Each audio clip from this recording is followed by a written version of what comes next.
Hey, this is Ciderhelm, and welcome to the Vainglory Hero Spotlight. Today we're looking at Lyra, a Githian battlemage who excels at safeguarding allies and breaking through enemy lines. Lyra uses healing and protective magic to turn enemy positions into powerful zones for her allies. Utility and defense items improve her role as a healer, while crystal items provide a devastating but fragile mage path. Lyra's heroic perk, Principal Arcanum, replaces her basic attacks with arcane missiles.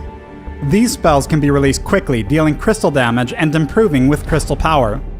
Whenever Lyra holds her ground for a moment after releasing a missile, she prepares a much stronger arcane missile that deals more damage and applies a brief but powerful slow to her target. These stronger missiles cost a small amount of energy. Attack speed items such as alternating current allow her to prepare missiles more quickly and release them more often. Both the normal and strong arcane missiles apply weapon effects to their target. Lyra places her Imperial Sigil at the target location, granting vision in a small area. Depending on where it's placed, the sigil can perform distinct defensive and offensive roles. When placed near injured allies, the sigil will automatically begin healing them. Once the sigil's life force is fully consumed, or when Lyra reactivates the ability, it provides a burst of healing and movement speed to affected allies. When placed near enemy heroes, the sigil will automatically begin damaging them, before dealing a burst of damage to all enemies when it expires. I recommend learning and upgrading this ability first, then taking its overdrive. Lyra's Bright Bulwark sends out a pulse of magical energy, damaging and slowing nearby enemies as it forms a powerful anti-mobility zone. This zone protects Lyra and her allies in 3 ways. First, the walls of the zone apply the same damage and slow as the initial pulse to anyone who walks through them. Second, enemies attempting to dash or leap through the zone's walls are interrupted and stop short. Third, enemies inside the zone are snared, allowing them to move but preventing them from using many movement-based abilities. This ability has a very long cooldown. I recommend learning and upgrading this ability second, then taking its overdrive. Lyra's Arcane Passage ultimate allows her to blink to a target location, leaving portals at each end. While active, these portals can be seen by both teams. Heroes on both teams can enter either portal to teleport to the other end.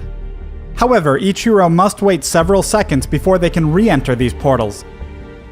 Lyra's Bright Bulwark has a special interaction with Arcane Passage.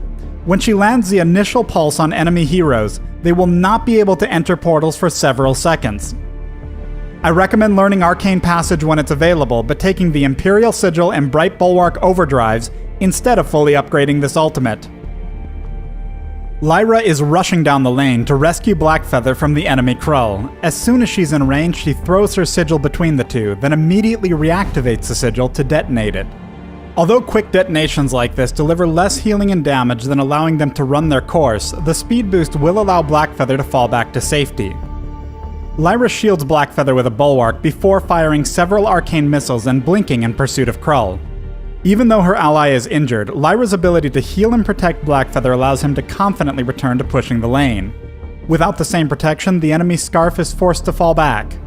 Lyra's channeled arcane missiles make her incredibly threatening to fleeing enemies.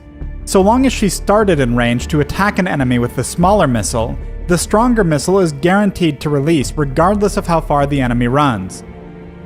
And although Lyra herself loses ground by channeling the shot, the slow can allow allies to catch up to enemies who may otherwise escape. Although Lyra is particularly good at protecting her allies and securing kills on fleeing enemies, she has unusually low natural defenses, making her one of Vainglory's most fragile heroes. Even when building defensive items for her healing path, her long cooldowns leave windows of vulnerability where smart teams can focus and kill her.